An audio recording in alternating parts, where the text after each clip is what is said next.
The PSP, easily one of the greatest video game systems of all time. It's definitely the best non-Nintendo handheld. I actually did a poll asking you guys what the best non-Nintendo handheld was, and the PSP won by a lot. Got 67% of the vote. And that's for a reason, because the PSP was an amazing system with an amazing library of games, and it was very ahead of its time back in 2004 when it first launched. For a handheld system, the graphics were very impressive. It rivaled that of a PlayStation 2, and it was really the first time that we had console quality games in handheld form. Not to say that the Game Boy Advance and Nintendo DS had low quality games. Obviously the games were great on the Nintendo handhelds, but they were great in their own way. Like, they took advantage of the limitations of the hardware for those systems. Like, you had amazing 32-bit games on the GBA, and really cool games that took advantage of the touchscreen on the DS. But the PSP was just pure power. The games on PSP were very impressive from a technical perspective. Like the game you see on your screen right now, Grand Theft Auto Liberty City Stories, the way they were able to replicate the GTA experience on a handheld device, it was incredible. Especially when you look into how this game was developed in the first place. They didn't just like try to take the engine of GTA 3 and port it into the PSP, or just port GTA 3 into the PSP. They actually created a brand new experience, a brand new game, with a brand new engine from scratch, so that the game would be perfectly optimized for the PSP, and take full advantage of the PSP's hardware, and kind of go around its limitations as well. And Liberty City Stories is a full GTA game that doesn't cut a lot of corners, really. I mean, it was so good that they ported Liberty City Stories and Vice City Stories onto the PlayStation 2, and there were a lot of other PSP games that you didn't have PS2 ports on the PSP. Well, you did, actually. You had certain games like Star Wars Battlefront 2 that were ported over. You had, plenty of PS2 ports, but you had a lot more PSP games that were ported over to the PS2. And that was something that was kind of unheard of back then, because you had a lot of older games that were ported over to handhelds, like with the Nintendo Game Boy Advance. You had a lot of Super Nintendo ports like Donkey Kong Country and Mario Advance. They were 32-bit remasters of the original Super Mario games. But until the PSP came around, you really didn't see a whole lot of handheld games that were made for the handhelds, that were brought over to the home console. But we saw a lot of that with the PSP. I never actually played Liberty City Stories on PlayStation 2. I actually heard that the port on the PS2 was not very good. But I did play Size Matters, Ratchet & Clank Size Matters on PlayStation 2. Never touched the PSP version, and I didn't even realize that what I was playing was a port of a handheld game, because it felt like a console experience. Or how about Metal Gear Solid Peace Walker? That game was so good that a few years later it got an HD remaster on the PS3 and 360. And of course with the PSP they had to make some compromises, especially with the controls, because you only had one analog stick that didn't click. It wasn't even like an analog stick, it was kind of like a circle pad. And there also weren't any trigger buttons. You only had the two shoulder buttons on top. There was no L2, no R2, no L3, no R3, and no right stick. So the PSP definitely didn't have the most comfortable game controls, but considering that the Nintendo DS didn't even have an analog stick or any type of circle pad or nothing like that, the 3DS did, but the DS did not. So at that time, the PSP was the closest you were ever going to get to having a home console quality experience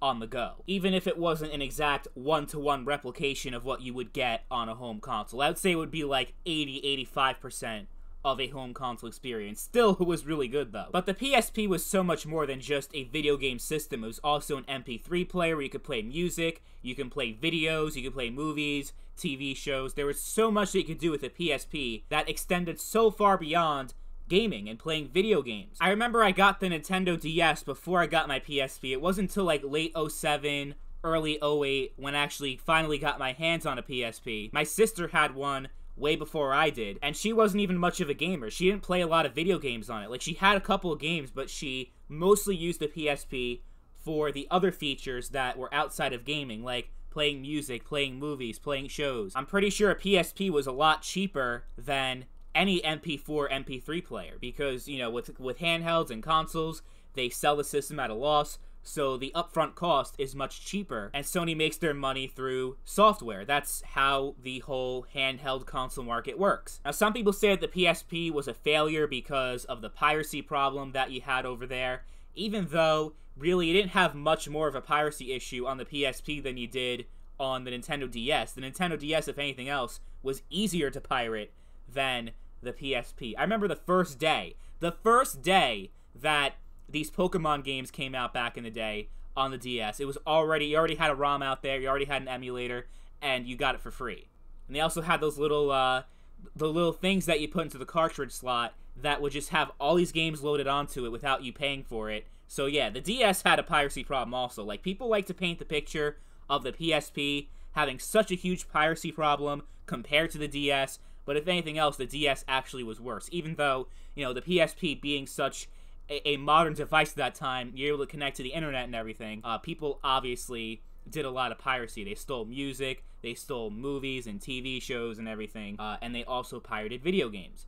But at the end of the day, the PSP was a huge success for Sony, enough for them to make a follow-up handheld with the PlayStation Vita, and that's, you know, we're gonna talk about that in a separate video, because the Vita was a lot different than the PSP, not only in terms of success, but in terms of quality as well. You know, as far as the PS Vita is concerned, Sony only sold about as many Vitas as Nintendo sold Wii U's. Yeah, it was that much of a failure. Meanwhile, the PSP goes down in history as not only the 4th best-selling handheld in video game history, behind only the GBA, the original Game Boy, and Nintendo DS, but it's also the 10th best-selling game system overall. Sony sold more PSPs than Nintendo sold 3DSs, though the Switch is very likely to surpass the PSP very soon, because the PSP is at 82 million sales, the Nintendo Switch is at like 79 million. Yeah, it's inevitable that the Switch is going to outsell the PSP, but I'd easily take the PSP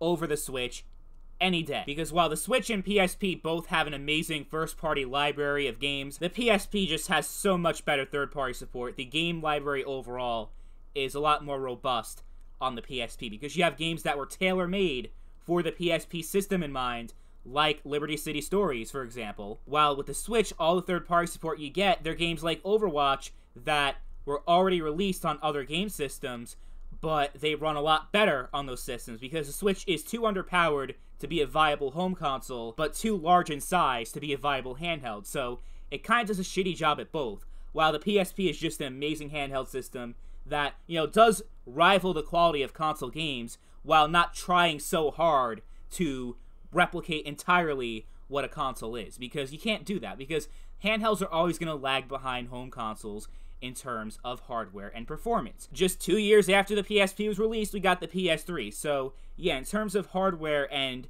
power, the PSP was definitely way behind a home console once we got to the 7th generation. But at least with the PSP, you did have a good 2 to 3 years, about half of that system's life cycle, where graphically speaking, it was very much on par with the home consoles that were out at that time. With the Switch, that was never the case. But I think the PSP, out of all the handhelds we've ever had in gaming history, it was very unique in how they were able to deal with those limitations and still deliver high-quality gaming experiences, very memorable gaming experiences that will live on through the test of time. I know I'm gonna always cherish my memories with the PSP. Sneaking into my sister's room, she had Liberty City Stories on there. I didn't even have my own copy because back then I wasn't allowed to play M-rated games, but I would take it from her PSP, put it into my PSP, and I would play it all day long.